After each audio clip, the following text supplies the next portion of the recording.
Ni kepit badan lu, Syam. Apa kepit? Kepit ni.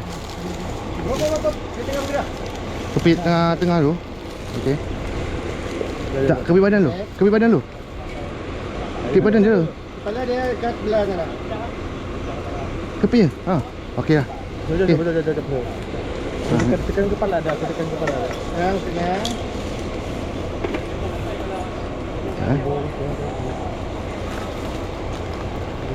Sekejap langsung. Sekejap. Okey.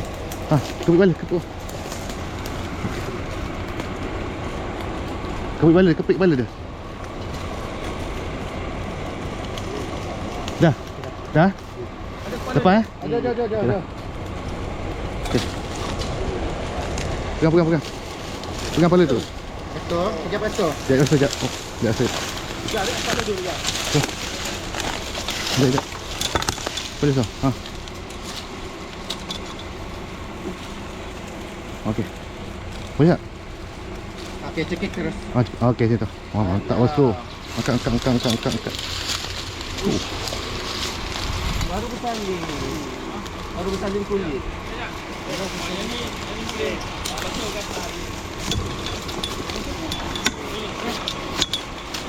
Dia tak agresif.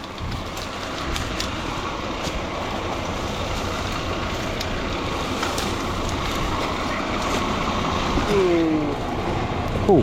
Betul. Ni, betul. Sini tak tu. Hei, tak. Tak. Ni apa?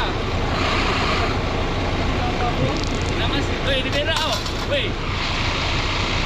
Dah ada berak.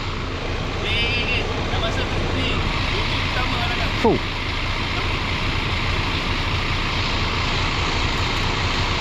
Dia nak lepas mata dia masuk dekat kulit kan. Baru dekat kulit. Saya punya. Buka. Dia berak ah, kuat dah. Busuk ah. Berak kemas ni. Ha?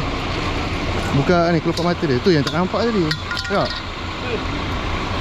Abang macam ni boleh rasa bang. Mata dia